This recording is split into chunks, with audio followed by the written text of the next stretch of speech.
Alright, you guys, ZFR back here, and this is going to be my review for issue number 4 of Doomsday Kingdom, Townfall. This is a comic by Make-A-Path Presents, also known as Ronnie Hayes, and the art is done by James Mylan. I'm pretty sure I'm butchering his name there, but I can't remember the pronunciation. So, yeah, correct me down in the comments if you're watching, James. But, anyway, getting into the review for this issue. So, I've recorded this actually a couple times now because I have a lot to say about this issue. And I want to try to keep this as short as I can while also kind of still going into all the details, because this is a new comic. Obviously, these guys are looking for, some pretty serious... They're looking for serious criticism and what people like and don't like, so they know what to tweak going forward. So we're gonna kind of go into a lot of stuff here in this comic.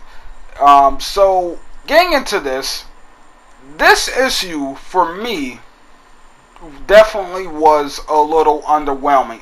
Mostly the middle of it, and I'll kind of get into why. But for now, just know that this issue for me was a little underwhelming in a couple different aspects, a couple different scenes and stuff. But overall, I did still like the issue, and it's not like this one was a total flop or anything. It was still a good issue, but it definitely did disappoint me in a few areas, and I'll get into where and why in a second. So, first scene, the bloodbath scene from the last issue. Tristan kind of gets in a brawl with all these zombies in the bar. And I gotta admit, there's a lot I like about this scene and a lot I don't like. For one, I like the art. I love the art, man. I don't know what James is doing over there, but gosh, this guy is killing it with this freaking art. He is killing it. But yeah, the art's great.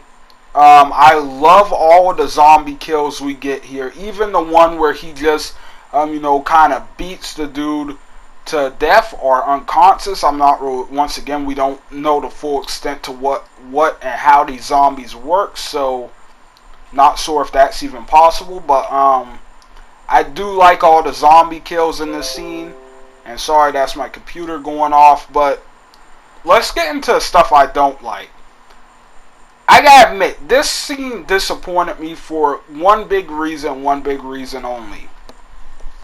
The end of last issue was amazing, alright? That cliffhanger was great. That last page, the art, the setup, the reveal, it was just so free. It was such a awesome ending to the last issue. Tristan running into his room, seeing all these zombies tearing up all these corpses, drinking the blood and stuff like that. It was, once again, absolute bloodbath, like the name of that issue. But when this issue opens up, I gotta admit, with that amazing, they have that amazing setup there at the end of issue 3, but I feel like this payoff in this issue wasn't amazing. It was good, but the payoff just wasn't amazing. Tristan just kind of one-on-one all of these guys, like, except for like the last two. He has to fight the last two at the same time, which was really disappointing in my opinion.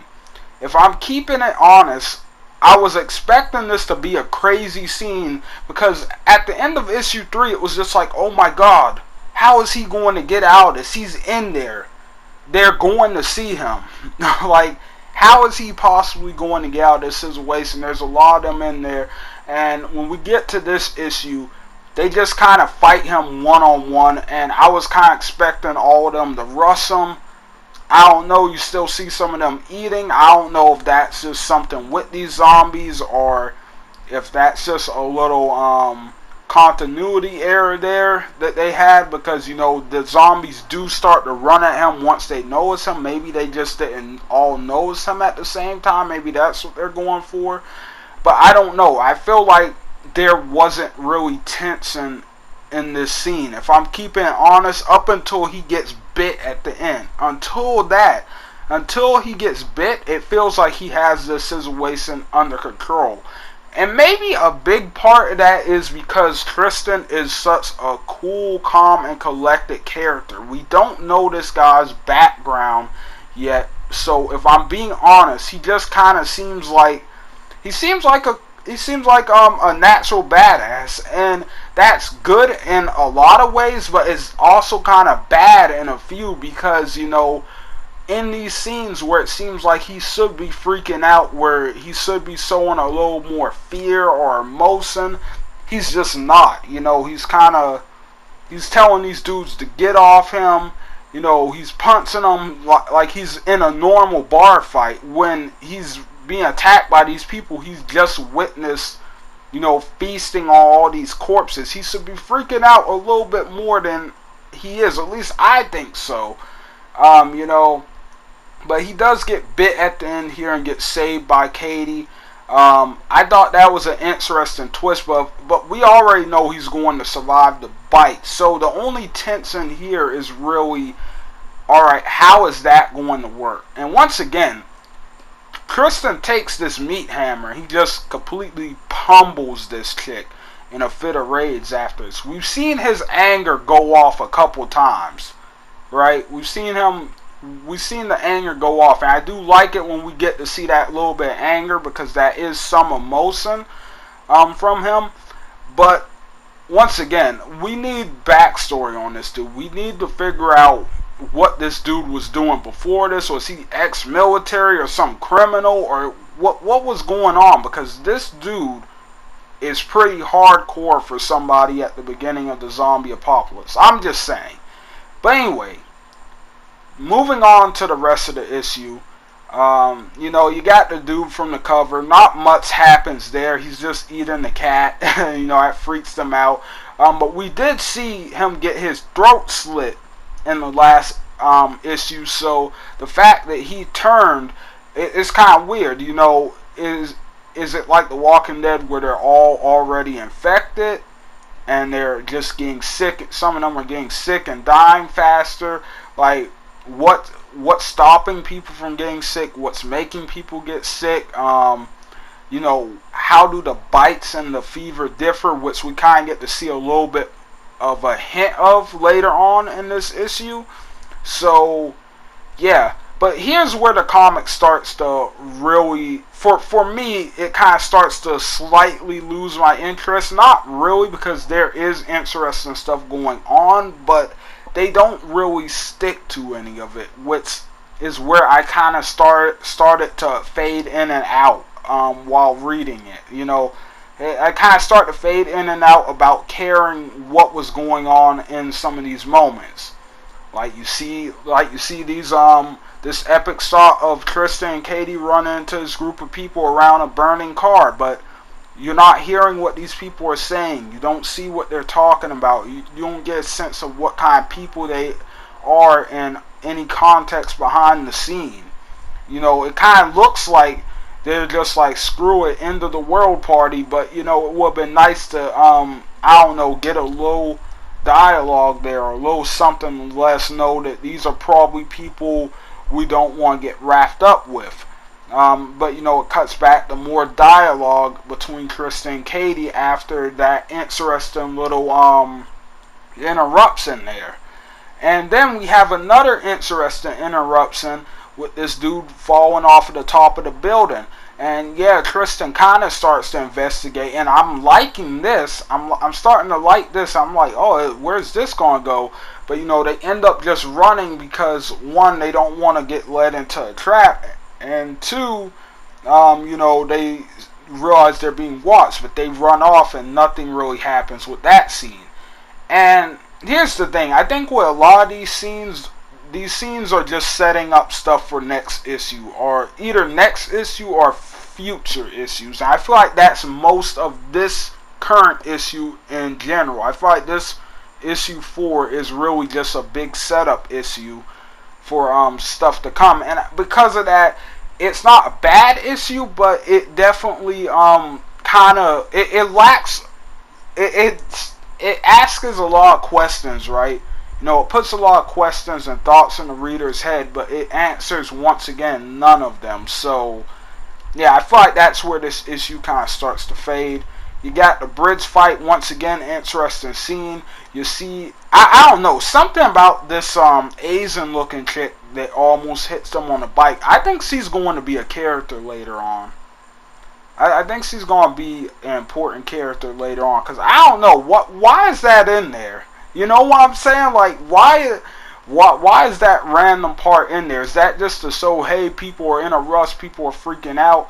Because, I mean, Ronnie and them do seem like the type to put something in that just because that's a detail that would probably be there in real life. But I don't know. I got a feeling about this chick.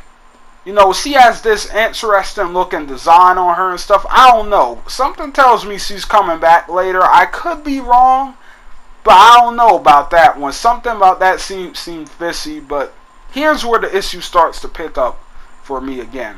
So they go into this neighborhood. It starts raining. Once again, love the freaking art. Love the way this is drawn, man. Just love it. But they go in this neighborhood, find this guy strung up. You know, he got hung. And they realize he didn't hang himself. Somebody else hung him. Then they realize there's a bunch of people who are just hanging from trees in this neighborhood. And once again, this is another one of the Tristan moments that I want to see more of, that I like. You know, he's this tough dude and stuff, but in this moment, he kind of does break down because he's just like, this is madness. This is wrong. And, you know, I like that scene. I really, really do like that scene because it characterizes or gives us a little bit more of this character, which is something right now the story desperately needs, I feel personally. We need to know a little bit more about what kind of person this guy is. But anyway, you know, they kind of get into this weird little realization that all of the bodies are white. You know, all of them are white. They're in a black neighborhood. And at first, I'm kind of like, alright, where are they going with this? Because for the simple fact, and the reason I say this is because we all know, like, Ronnie, don't get in trouble with the SJWs, man. Listen, maybe, I know Ronnie doesn't care, but, you know, don't get in trouble with the SJWs because they will come for you. But anyway, you have the little black girl kind of warn them, run.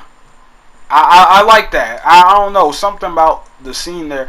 And once again, they do a lot of cool stuff with the art that I like. I don't know, something about that panel right there where she's knocking on the window and you can see them outside the window from her perspective, kind of. I don't know, something about those panels are just really well freaking drawn. I can't point it out, but something about those panels look like some freaking masterful artwork there. So yeah, once again, props to James. But anyway, you know, they hide. You have this group of black people or thugs or whatever beating up this white dude here. And once again, I don't know where this is going. I'm a little lost on this section of the story, mostly because they don't explain it or go into it any more than that at all. I'm kind of thinking, once again, this is more setup for something to come in either in the next issue or the next few issues or future issues, because once again, no context there. But anyway, they make it to Sai's place, and he has this really interesting situation going on where these two chicks turned up for some pills, and you know, one of them dies, one of them collapses and dies, but comes back to life and tries to bite him. The other one, her heart rate is pulsing, it's like beating out of her chest or whatever, and she's crying, she's moaning and stuff like that. So yeah, we're kind of getting to see the side-by-side comparison of the infection here. And once again, this is why I like Katie already as a character, because right now she has something.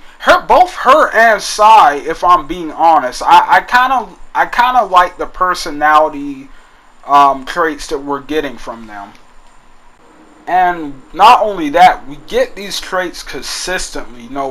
Katie is consistently kind of worried and freaked out, and Sai is like, I don't know, he kind of, like, I hate to say this, but he's kind of got a little bit of swag to him, and this is something I feel like Tristan's character is kind of lacking. It just kind of feels like Tristan's the default main character guy, Once again, it has a good moment every once in a while, which is why I'm saying I want more Tristan character development.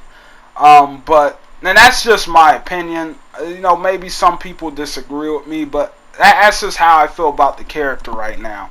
But anyway, this whole part with the two zombies and stuff, really interesting stuff. We know that the one who died and then turned kind of was in the same predicament that Tristan now finds himself in. She was bit. The other one wasn't bit, but she had the fever, and now she's crying and moaning, and she's repeating stuff.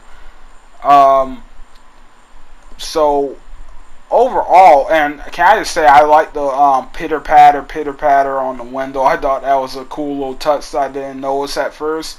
But anyway, so yeah, we're kind of getting to see a little bit more of the infection here, but we still aren't having it fully explained to us, which obviously this is something they're kind of building up to here. It's going to be something crazy, but really awesome cliffhanger here at the ending with Tristan realizing that this is probably going to be his fate. He's been bit just like this chick, and he needs to get to his family, or what's left of them anyway, before he turns into a monster. Once again, this is one of the Tristan moments I like. I like that we see that Tristan kind of values his family and he holds something in that. I think that's a cool character trait from him. And I really love that last panel, by the way. Once again, I know I've said it so many times, but the art here is so unique and cool. I just really love it. But anyway, that's my issue 4 review. For the most part, if I had to give this issue a rating, I would definitely give this one a 3 out of 5. And maybe that's going a little bit easy on it, but overall, I think it was a good issue. And sorry, I hit my table again. I've done that a couple times in this video, but I think it was a good issue. It was just missing a little bit of that oomph. So sorry once again for this being such a longer review, but I felt like it was more necessary because I felt like there was a lot more to kind of pick apart and talk about this time around. But anyway, guys, thanks for watching. Let me know. I'm not editing that one out either. Nice and raw for you guys. But let me know what you guys thought of the issue down below. Feel free to leave your opinions and what you think. All that great stuff. Hit that subscribe button for more Doomsday Kingdom content and reviews. And also just anything in entertainment when it comes to this channel. But anyway, guys, thanks so much for watching. Hope you enjoyed. I will see you on the next one. ZFR out, guys.